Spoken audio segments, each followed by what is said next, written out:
दूरी बनती, दोनों को सुनना चाहिए। कई बार लोक व्यवहार में भी आपने देखा होगा, पति कथा कीर्तन वाले हों, भजन भक्ति वाले हों, साधु सेवा ब्राह्मण सेवा में रुचि रखते हैं और पत्नी की रुचि ना हो इन चीजों में, तो वो भी अपने सखियों में सहेलियों में शिकायत करती रहती, अरे हमको तो बाबा तुलसीदास मिल गए हैं, जब देखो तब मंदिर, कभी वृंदावन, कभी हरिद्वार, कभी फला महाराज के पास, कभी कहीं, कभी हमें तो तुलसीदास बाबा मिल गए, शिकायत करती। कई बार देखा जाता है कि पति की रुचि साधु सेवा में कथा कीर्तन में नहीं है, पत्नी की रुचि अधिक है, तो पति भी अपने मित्रों से शिकायत करता है, कोई बात होती तो कहता है हमको तो मीराबाई मिल गई, जब देखो तब कथा में ही डोलती रहती है, ना घर का ध्यान ना हमारा ध्यान, शिकायत। लेकिन अगर दोनों की रुचि एक जैसी है तो फिर कोई शिकायत नहीं आती। शिव जी चाहते हैं कि गृहस्थ में दोनों भजना बंदी। शिव जी ने कहा तुम भी चलो, और शिव सती कैलाश से नीचे उतरने। मेरे भाई बहन, दुनिया का सर्वश्रेष्ठ, सबसे पवित्र, सबसे पावन स्थान है कैलाश, लेकिन कैलाश को भगवान शंकर सती सहित छोड़ रहे हैं, क्यों? कथा के लोग में, कथा के नीचे उतरे। पर्वत को अहंकार का प्रतीक भी माना गया है। शिव जी बताना चाहते हैं भगवान की कथा सुनना है तो अहंकार रूपी पर्वत से नीचे उतरना पड़ेगा। सुदूर पैदल गए हैं दक्षिण भारत, और आजकल लोग अपने कोठियों से निकलकर वाहन पर बैठकर भी कथा स्थल पर नहीं आ पाते, वाहन पर बैठकर। और शिव जी इतनी दूर, आप कल्पना करें, भारत के उत्तर के अंतिम छोर पर कैलाश और भारत के दक्षिण में अंतिम छोर पर बैठे हैं अगस्त्य ऋषि। कथा के लिए कितनी लंबी दूरी तय किया भगवान शंकर ने, शिव ने। और जीव बगल में कथा हो तो भी नहीं आता है, न्योता देते हो आप, निमंत्रण देते हो जी 7 दिन आना, तो भी नहीं आता। लेकिन शिव इतनी दूर कथा श्रवण करने के लिए गए। ये कथा की महिमा भगवान शंकर बता रहे हैं। अगस्त्य जी व्यासपीठ पर बैठ चुके थे, मंगलाचरण करने ही जा रहे थे कि इतने में देखा सामने से शिव और सती दोनों आ रहे। ये दृश्य देखकर अगस्त्य जी की आंखें प्रेम आश्रुओं से, भाव आश्रुओं से भर गई, हृदय गदगद हो गया। ओ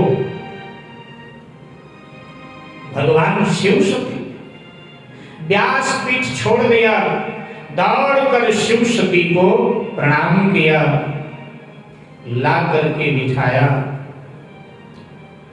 अतिथि की जो सेवा होनी चाहिए अगस्त्य ऋषि ने किया, और अब पुनः हाथ जोड़ करके पूछा, महाराज मेरा आश्रम धन्य हो गया, मेरी आंखें धन्य हो गई, मेरा जीवन धन्य हो गया आपका दर्शन करके। अब बताइए क्या सेवा आपकी करें, आप कृपा पूर्वक यहाँ पधारे। शिव जी ने कहा कि आप भगवान श्री राम की बड़ी सुंदर कथा कहते हो, सो मुझे मेरे आराध्य श्री राम की कथा सुन। भगवान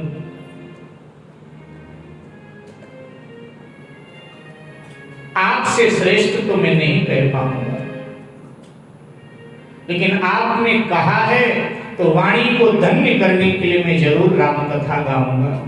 अभी तक हमने जगत को कथा सुनाया, लेकिन आज मेरी कथा सुनने जगदीश स्वयं आया है, आज मेरी वाणी धन्य हो जाएगी। पुनः शिव सती को प्रणाम किया और प्रणाम करके व्यासपीठ पर विराजित हुए, श्री राम कथा प्रारंभ। 9 दिन तक श्री राम कथा अगस्त्य ऋषि ने गाई। शिव जी ने बड़े भाव से श्रवण किया।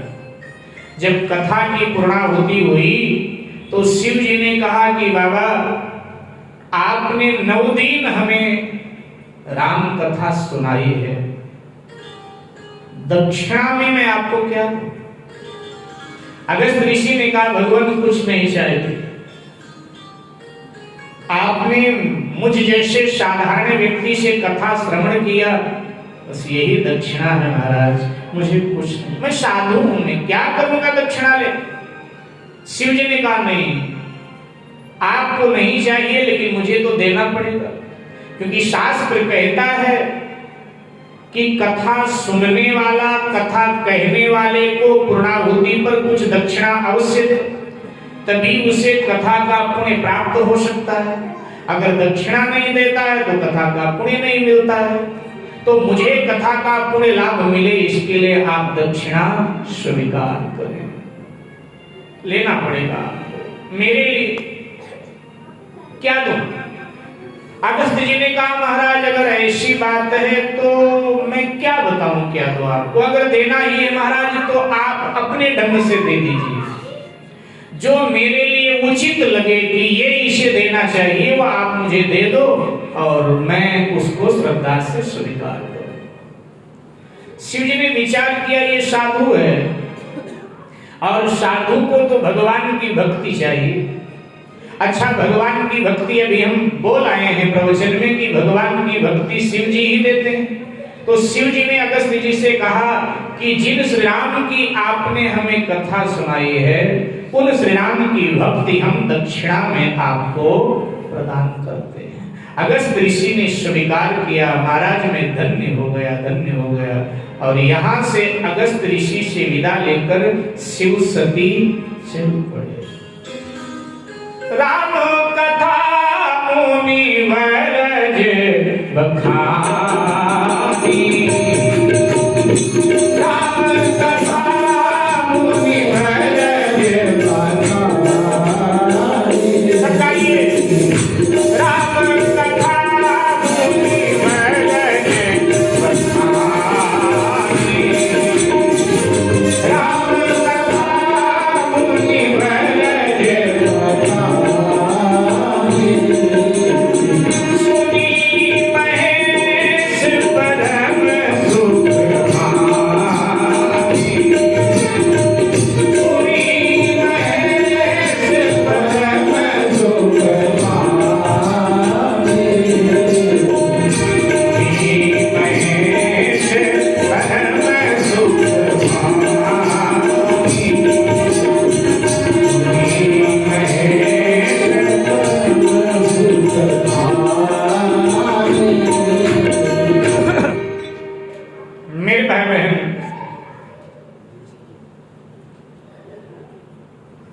यहां शास्त्रकार ने कहा राम कथा मुनि वरज बखानी, सुनी महेश परम सुख। शिव जी की व्यथा नष्ट हो गई, शिव जी को मिला क्या?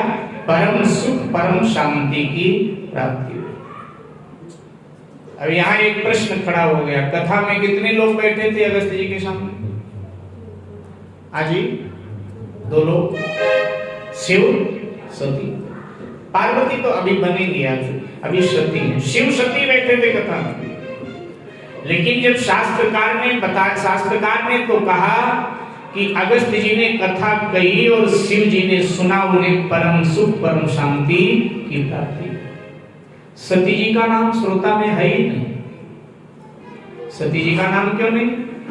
सती जी कथा में बैठी है लेकिन सती जी ने कथा सुना ही नहीं। कथा में बैठे कितने लोग हैं ये महत्व की बात नहीं है, सुन कितने रहे। हजारों लोग कथा में बैठे होते हैं लेकिन क्या सब कथा ही थोड़ा सुन रहे हो?